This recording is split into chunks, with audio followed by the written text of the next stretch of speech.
happy Saturday. As we promised last week, today we are concluding the story of Catherine de' Medici, including her connection to the St. Bartholomew's Day massacre. Look forward to Catherine coming up again on our new episodes of the show this week as well. And if you are interested in hearing the other episodes that are referenced in today's show, we'll have a link to all the Medici episodes from both this super series that these two episodes were part of and from later hosts. We'll have that in the show notes of today's episode. Welcome to Stuff You Missed in History Class from HowStuffWorks.com.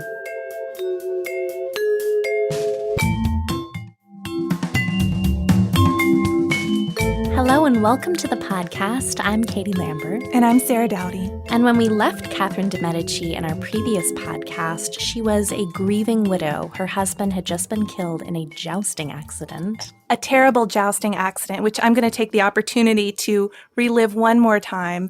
He receives a lance in the eye through the brain, and it takes him 10 agonizing days to die. So that's where we left off, and it's where we're going to pick up again. I can see why you want to relive that, Sarah. She's left as regent for her sickly, weak-minded 15-year-old son, Francis II, who ended up married to Mary, Queen of Scots, which connects our Medici series to our Tudor-Stuart series. Which, that's the key. That's why this is a super series, which we've been so excited about. Exactly. But Catherine replaces her cheery personal symbol of a rainbow with that of a broken lance. She starts wearing exclusively black mourning attire, usually with a white ruff to set it all off. For the rest of her life. For the rest of her life. And she gets to work, and she effectively rules France through 3 successive sons who are king until she dies just shy of 70 years old.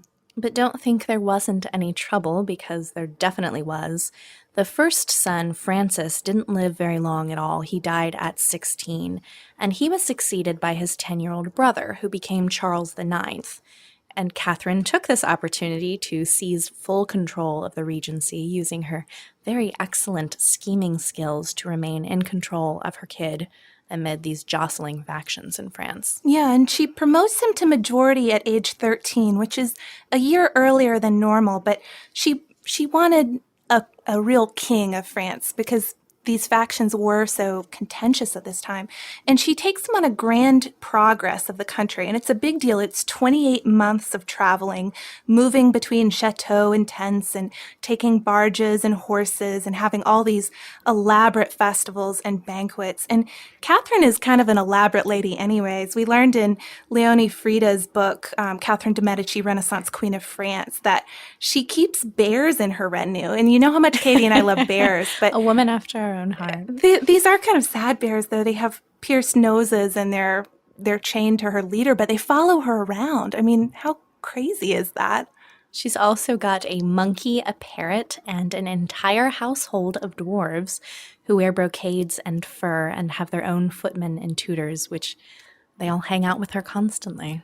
But the point of this tour is not just to show off and show off how magnificent the crown is, but to have the king meet and mingle with his people and to keep the nobles entertained, keep them away from their country houses where they could, cook up plans against the monarchy and just try to bring the country back together. And she's hoping that everyone will ultimately rally around the king and rally together for France. And this is something the country really needs at the time. Right, because when Henry II died, he'd had the personal loyalty of all of their nobles, and once he was gone, the country is split again by feuding noble factions. Each of them wants control of this young king. Yeah, they're loyal to the crown still, but they don't have that personal loyalty that they had to Charles and Francis before him to their father. So the principal nobles we're going to keep an eye on here are the Guise family, and they are the ultra-Catholics. And then there's the Bourbon family, who are princes of the blood, which makes them the second family in France after the royal family itself. And the Bourbons are Protestant. So just remember those two sides throughout this whole thing. And the issues between these two groups of nobles are also representative of religious issues in the country as a whole. So we're going to give you a little background on that to make it easier to understand. Yeah, the Reformation, of course, got its start in 1517, 2 years before Catherine was even born, when Luther posted his 95 Theses. And then the zealous Protestant John Calvin is largely responsible for spreading the new religion in France. And just to get a scale of how quickly things happen here, by the 1550s, we have the first French Reformed churches. So this takes off really less than fast. 40 years for the whole thing. And Catherine's husband, Henry II, who, as we learned in our previous podcast, was obsessed with his foreign wars, was a little bit too distracted to deal adequately with these religious fractures, and he also underestimated them and their power. And then, right after he made his foreign peace, he died with a lance in his eye, so that cut that short anyways. Definitely. So we're left with these weak child kings and Catherine trying to patch everything up, patch up these feuding nobles and a country split by religious differences. And she's trying to protect her children's throne. She's trying to defend her own religion. She's a Catholic, of course, and deal with the factions. And she can't please everyone. Nobody can juggle all of that.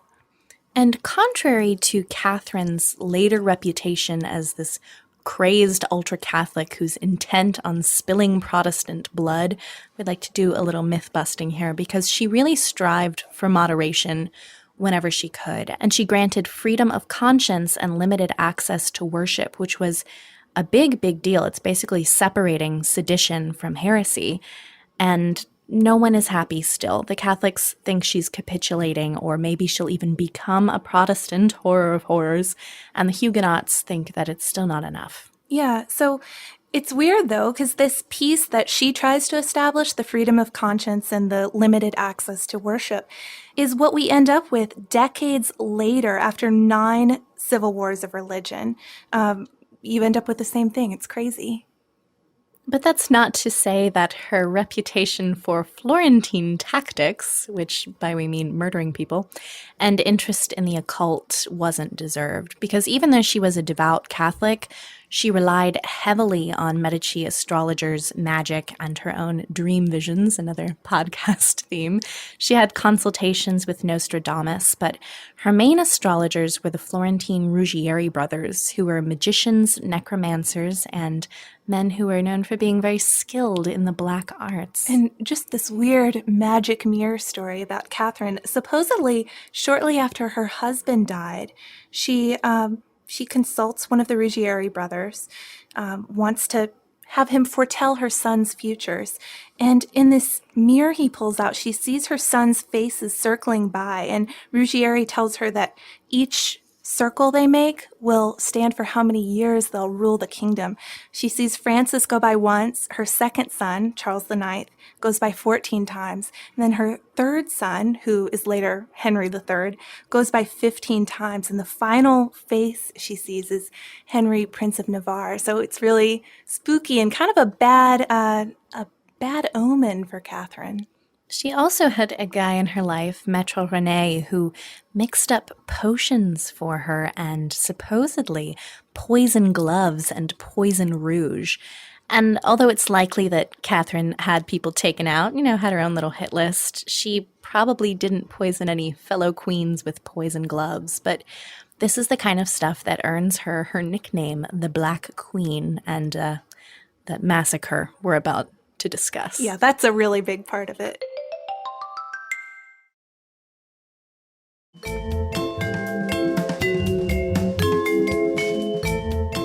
We're going to set the stage for the massacre. While there are eventually 9 wars of religion in France, at the time of the massacre, which is in 1572, we've only had 3 so far. And the wars have polished off the main Bourbon Protestant leaders, leaving 2 young princes as figureheads. And that's the Prince de Condé and Henry of Navarre, who we've already mentioned. And Catherine has just arranged a peacemaking marriage, kind of think the Yorks and the Lancasters, sort of like that, between Henry of Navarre and her daughter Margaret, who's known as Margot. And this marriage is going to unite the Valois family, the royal family, with the Bourbons. So that's uniting the senior and the junior branches of the royal line. And it's also going to unite the Catholics and the Protestants because, of course, Margot is a Catholic, Henry of Navarre is a Protestant. So it's this great symbol of peace and goodwill, and thousands of people are going to come into Paris, nobles, regular people of both religions, to see the nuptials. And we have another important player in this setup. Since the Bourbon Huguenot leaders are dead, we have a guy named Admiral Gaspard II Coligny at the head of our movement.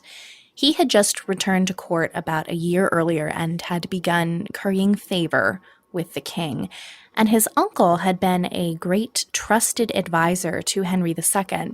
So the Lance King. Yes. So Gaspard's idea is that maybe he can take on a similar role with Charles IX, who, as a young man, is starting to get ready to take on more responsibility, take over some of it from his mom, and upstage his younger brother's glamorous military reputation. So Gaspard has a plan, and he's hoping that it will bring him personally closer to the king, but he's also hoping that it'll give the Huguenots more recognition, more rights, more respect in France. And the plan is to take French Catholics and French Huguenots and together fight the Spanish in the Netherlands. And the wedding ceremonies that are going on in Paris offer the perfect opportunity for Gaspard to discuss this plan with Charles and to try to get his approval. But unfortunately for him, Coligny is very unpopular with the other members of the court.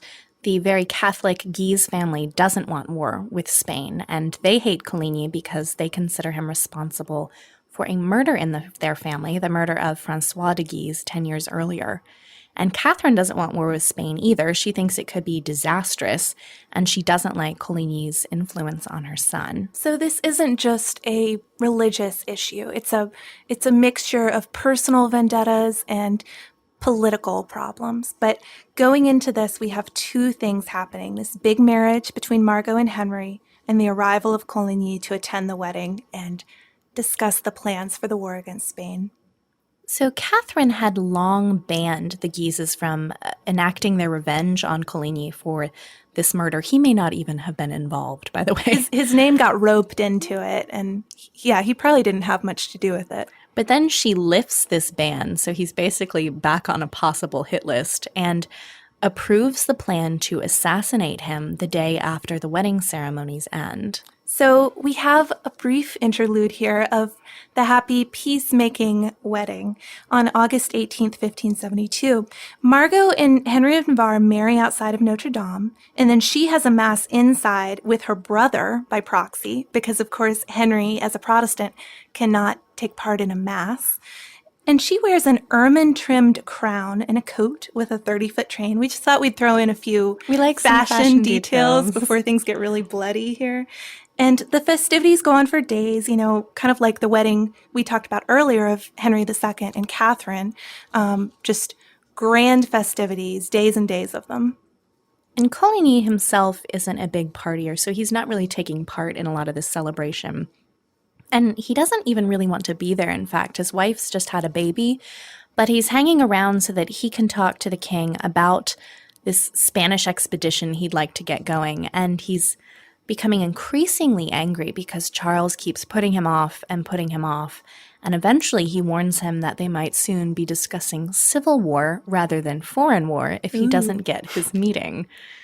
And he also hears a plot might be hatching. I mean, word is going to spread in these times, but it doesn't bother him too much. He's going to stick around in Paris because he really wants to talk to Charles.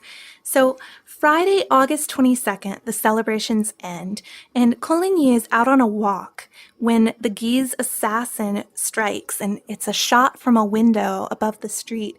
But right at that moment, Coligny bends down to adjust his shoe, so the shot misses him.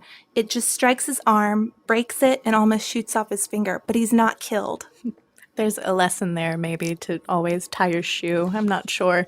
But the Huguenots, of course, are enraged by this incident, and Charles, who didn't know about it, promises that he'll find the parties involved, not realizing, of course, that his mother is behind it.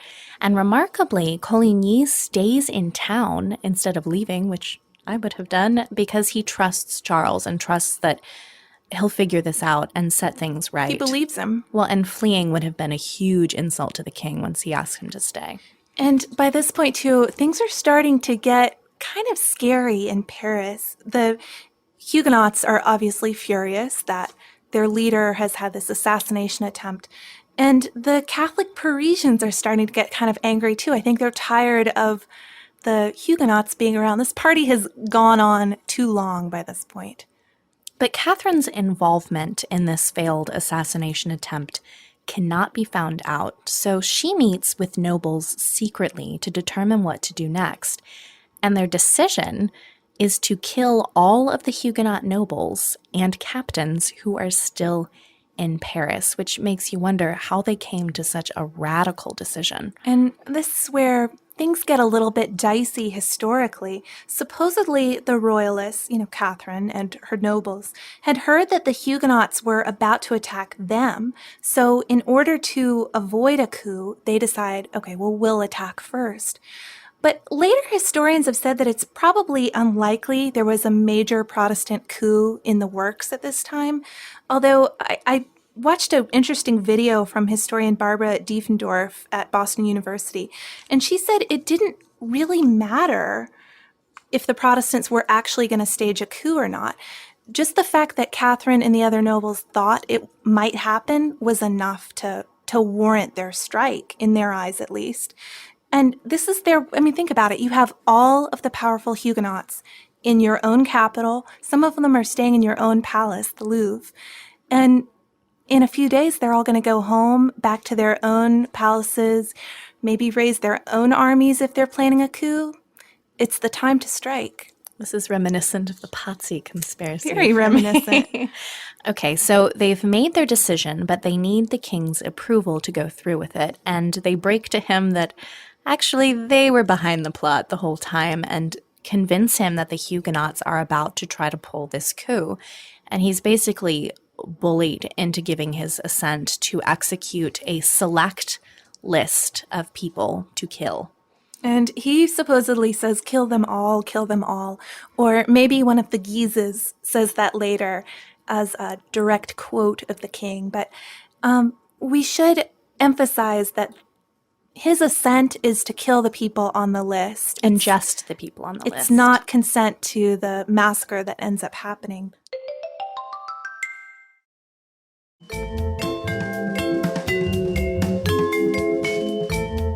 The killings are planned for the early morning on St. Bartholomew's Day, August 25th, and they're to be carried out by the king's royal bodyguards and Guise troops. At the same time, militiamen would be guarding the city's gates, and barges would block the Seine, so they're shutting off the city. And the signal would be the 3 a.m. bell of the Palais de Justice. But the massacre starts a minute earlier when a bell rings out from a different church, and the first one to be killed is Coligny. One of the first major leaders, and he's very disdainful of his Guise guard assassin. He says, I should at least be killed by a gentleman and not by this boor. And then he's run through with the sword, thrown out the window alive, and later beheaded. And at the Louvre, there's all-out slaughter going on. Henry of Navarre had woken up early, he couldn't sleep, decides to play a little game of tennis with his friends while he waits for Charles to wake up. And on the way to the tennis courts, he and his friends are stopped by the king's men and separated. His companions are probably all taken away and killed immediately. But Navarre is locked up with his cousin, the Prince of Condé, for safety. These two are going to be spared. They're not going to be killed in this massacre of Protestants. The Huguenots staying in the palace are dragged from their beds and have their throats slit. Some try to hide, some try to run in the courtyard, but they're shot down by archers or pushed toward the line of Swiss guards. And a sad note about Catherine's daughter Margot, she's now, of course, the wife of a Huguenot, and she's in the middle of all of it. Yeah, her sister had tried to warn her something was going on, didn't give her details of the plot, but had begged her mother to let Margot stay with them for the night. And Catherine wouldn't allow it because she figured if her daughter didn't return to the Huguenot apartments, the Protestants might realize something was up. So yeah, Margot is in the middle of all this. She's actually in bed when one of her husband's men comes running in, covered in blood, and clings to her for dear life, being pursued, by an assassin right behind him. The guy actually spares his life, and Margot personally petitions for a couple more of her husband's men. But by 5 a.m., nearly all of the major French Protestants have been killed. So the list has been killed by 5 a.m. But the killing doesn't stop with the list. The rest of the populace gets involved.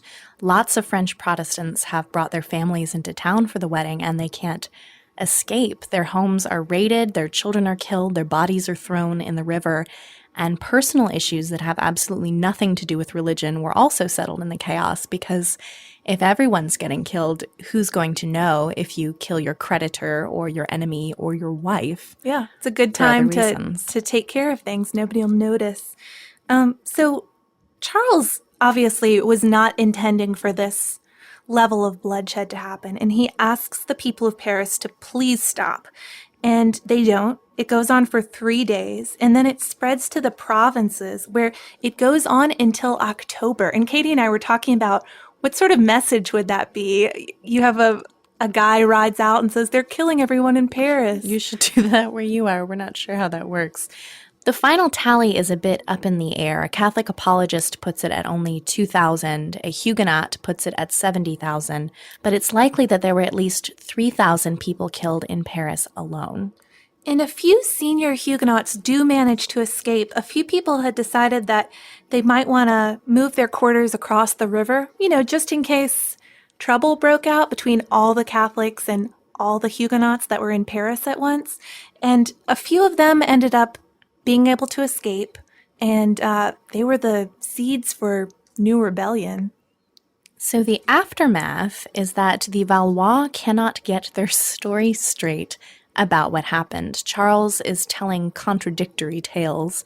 To the Protestants, he says that it was a popular uprising organized by the Guises. So just a personal vendetta, y'all. And then to the Catholics, he says it was something that he specifically ordered to prevent a conspiracy against the crown. But of course, some Catholics, like Philip II in Spain and the Pope in Rome, see it initially as, oh, great, France has finally started a religious war, and they're really happy. Philip even does a little jig, supposedly, which seems very unlike him. But they realized pretty quickly that, no, it wasn't a religious war. It was politically motivated, and stopped being so congratulatory. And many Protestants had been sticking to the line that they were loyal to the king, thinking that he just had bad advisors, that it wasn't him. But now they decide that they can't be loyal to the man who accepts responsibility for the massacre, understandably.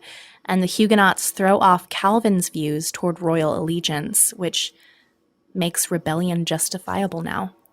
So we have this pamphlet battle that begins too, and this is probably most of the engravings you've seen, maybe Catherine standing there in black over piles of dead babies. This is from this time period, and Charles is depicted as a maniacal king who laughed when he watched his people killed from his window, or maybe he's this emotionally disturbed man who is manipulated by his foreign mother, who's the Black Queen, and who is not just foreign, she's Italian, which makes it doubly bad. So ultimately, we just have these caricatures of these people instead of who they really were, and Catherine de' Medici has retained this reputation throughout much of history. Charles was haunted by the massacre, actually, and chronically ill. He died soon afterward, and his brother became Henry III. And Catherine, always involved in her children's lives, continues to promote her son's throne. This is her favorite son, too, by the way. And mainly her role for him, since he is a full-grown man, is to rein him in from his kind of dangerous inclinations sometimes. But she dies in 1589, and 8 months later, he's murdered by a deranged friar. And he dies without children, so the crown goes to a junior branch of the family. The Bourbons and his cousin Henry of Navarre, Henry IV. He was the groom at the pre-massacre wedding festivities who's married to Margot Valois.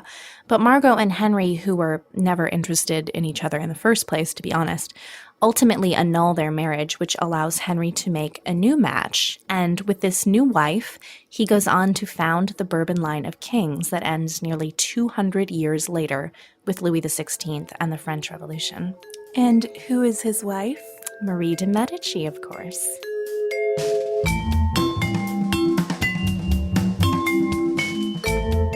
Thank you so much for joining us on this Saturday. If you have heard an email address or a Facebook URL or something similar over the course of today's episode, since it is from the archive, that might be out of date now. You can email us at historypodcast@howstuffworks.com, and you can find us all over social media at Missed in History. And you can subscribe to our show on Apple Podcasts, Google Podcasts, the iHeartRadio app, and wherever else you listen to podcasts. For more on this and thousands of other topics, visit howstuffworks.com.